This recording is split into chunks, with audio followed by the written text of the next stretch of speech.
review couldn't finish Phillips and trying to reckon. I like to watch up with the one we've done. Let's see how we're making. A lot of hands like that. Definitely close as well. Yeah.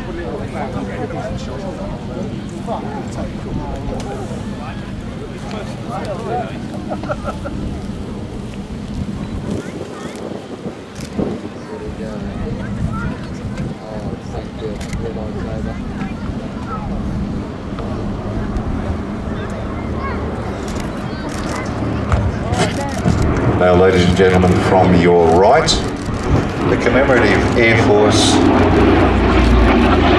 R4D. That's the designation for the US Navy employed DC-3s or C-47 aircraft. This particular machine, ready for duty, was initially assigned to the Naval Air Transport Services VR3 squad. First flight goes right the way back to December 1935, which is actually on the 32nd anniversary of the Wright brothers' first flight. Produced by Douglas, but also licensed manufactured by Lusanov in Russia as the Li-2.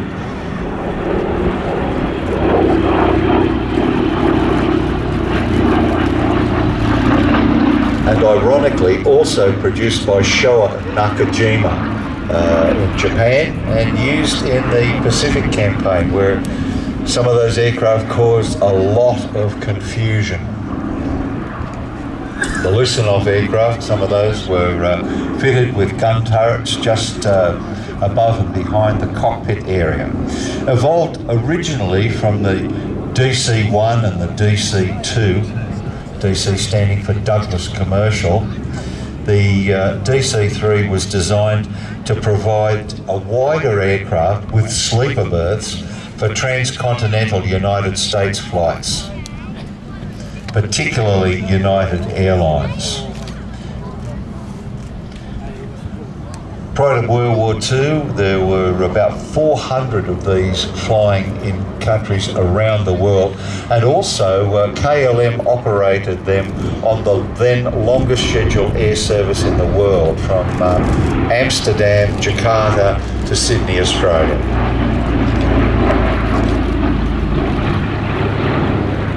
It wasn't until August 1939 that the US Army Air Corps received the first militarised DC-3. The designations changed all over the place. They called it the C-47, the DC-3, in this case the R4D.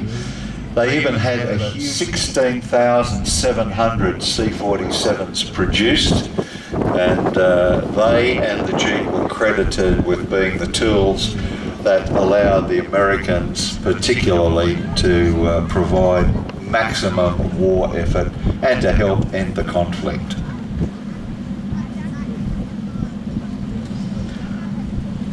Two 1,200 horsepower R1830 Pratt & Whitneys, or it could also be fitted with the Wright Cyclone engine. Had a speed of about 224 miles an hour, not terribly quick, but it had a payload capacity of about 8,000 pounds. Beautiful sight coming through there.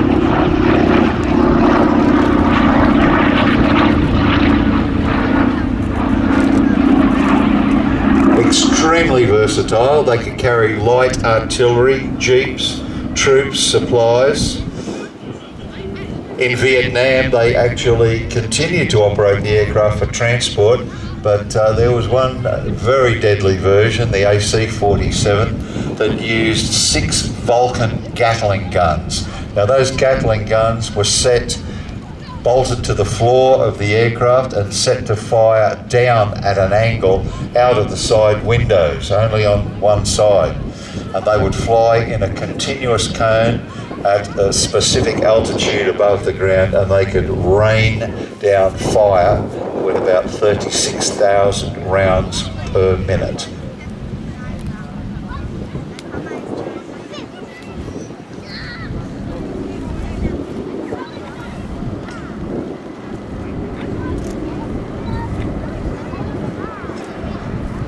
strangely enough, they actually converted a number of these over to become gliders.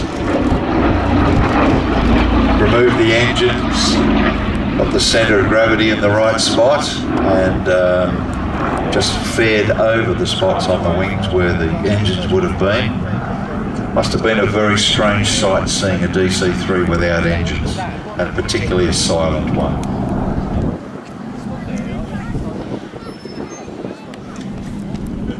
So World War II used in virtually every theatre, flying the hump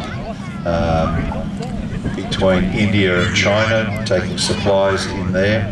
They were used as what they call biscuit bombers in New Guinea, where they would open the rear doors and push out the supplies or ammunition or armament, whatever was required, and hopefully the guys on the ground were able to pick it up. Particularly useful for paratrooping and also for the towing of gliders.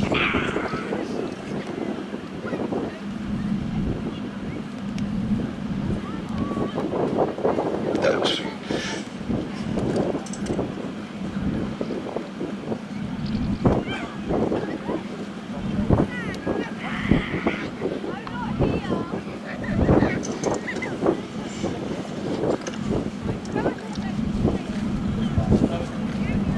C-47 has a very, very recognisable sound.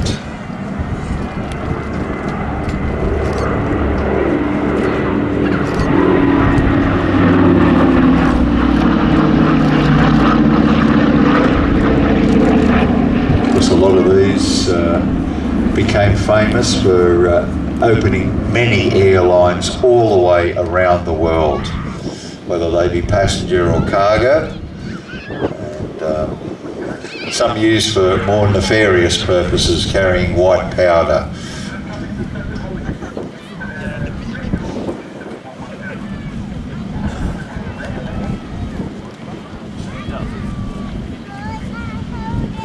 Well, that's it, ladies and gentlemen, boys and girls.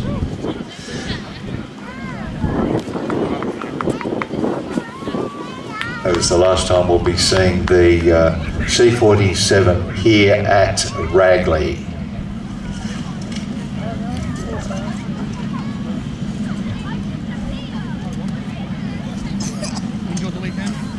We're very lucky to have David Petters here with us, and we'll be seeing him a little bit later on this afternoon flying the Harvard. Now, that is an aircraft that really did make a mark during the Second World War and beyond, providing flying training, and it's used for a number of purposes, including light attack. You won't be doing that this afternoon, but you'll certainly put on a beautiful demonstration yesterday. Well, thank you very much, and good afternoon, everyone. Yeah, the Harvard's a lovely aeroplane to display. Reacts beautifully to the stick when you ask it to. You do have to work pretty hard. It's energy hungry, so I've got to trade altitude for airspeed all the time and work on those lines, but really nice to fly. You can see why it's the advanced trainer for so long for so many air forces. Well, we mentioned yesterday about the particularly the Empire Air Training Scheme, where 131,000 pilots were trained. And